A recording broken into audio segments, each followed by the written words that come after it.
Greetings to you all, and it's good to be back. Today I want to talk about the gospel from the fifth Sunday of Ordinary Time. It's Luke's version of the call of the disciples, where the focus is on Simon Peter, as the paradigm, as the model for discipleship and being called. It's different from both Mark and Matthew, and certainly from John. So remember the story. Jesus is preaching. He gets into Simon's boat, says, put your nets out, go out into the deep and put your nets out for a catch to catch all these fish.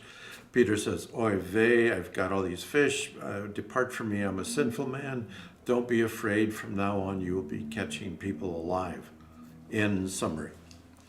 What's interesting about this, and why I like this passage so much, is that it's the Greek language that's used here creates a network of meaning with the Greek Old Testament, the Septuagint, and that unveils for us, I think, a wonderful picture of discipleship, a challenging picture of discipleship.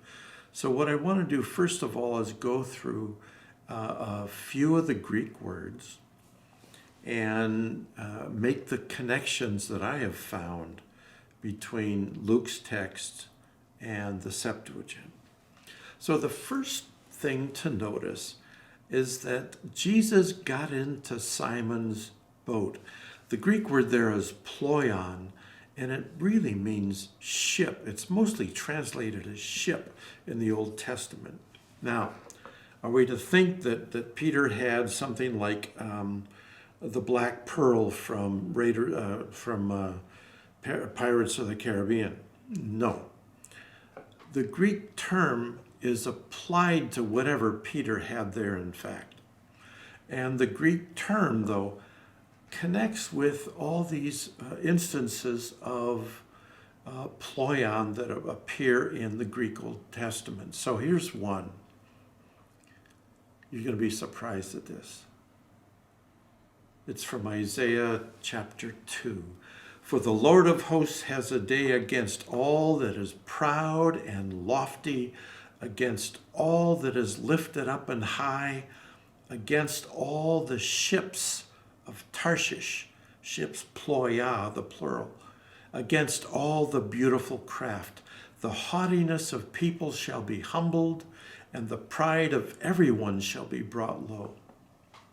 So Isaiah connects the ploion or the ploia, the ships of Tarshish, as a manifestation, as a picture of pride and loftiness.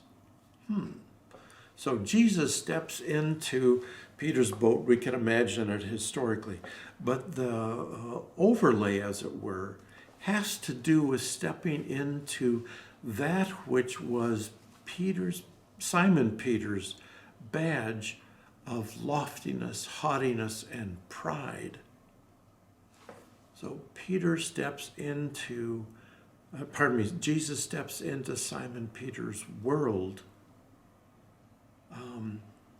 at one of its most crucial points. That's what takes Simon Peter to the deep.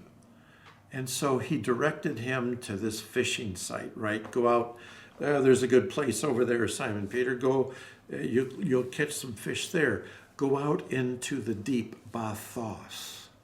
And the overlay there, the connection with the Septuagint, gives it a special intonation. Psalm 69, save me, O God, for the waters have come up to my neck.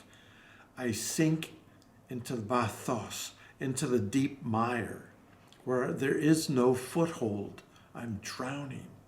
I have come into deep waters, bathos, and the floods sweep over me. O God, you know my folly. The wrongs I have done are not hidden from you. So what the psalmist is saying there is obvious. I am drowning in my own stuff, in my own folly. That's where Jesus sent Simon Peter. And I think it'll also show here in Psalm 130. Out of the depths I cry to you, O Lord, Bathos. Lord, hear my voice. Let your ears be attentive to the voice of my supplications. If you, O Lord, should mark iniquities, Lord, who could stand? But with you is forgiveness, that you may be revered. Jesus sent Simon Peter to the very place where he would be paddling, swimming, drowning, as it were, in his folly, in his own iniquities. That's the resonance that's going on here. He just didn't send him to the best part of the lake to catch fish. They're going to jump ahead and go to the part where Simon Peter falls on his knees and says, "Depart from me, Lord, for I am a sinful man." That's not the usual reaction to catching a bunch of fish if you fish yourself. It's very odd. What it is the Greek aner hamartolos. And what aner means is the male of the species, man. And hamartolos means sinful. It appears in Luke's gospel. It's used one other time in chapter 24 on the road to Emmaus, I believe. It was necessary that the Son of Man be delivered into the hands of sinful men, andres hamartolos, and be crucified and to rise on the third day. Again, being sent in his pride, the ploion, to the deep, the place of deep mire, the place of his folly and his sinfulness, his iniquities. Simon Peter discovers there what he was sent to discover. I am a sinful man. Now, it's not saying, I got some flaws, I'm imperfect. We're all imperfect. But it's the discovery of this. I have the capacity to betray you to your death, Jesus. And that's why he says, depart from me, go away. You don't want any part of this. And Jesus says to him, don't be afraid. Now, why? Because really there's a little bit of sunshine that appears because he for the first time calls him Peter, not Simon and not Simon Peter. The ray of sunshine appears, just a hint. Peter, this will be your resurrected self.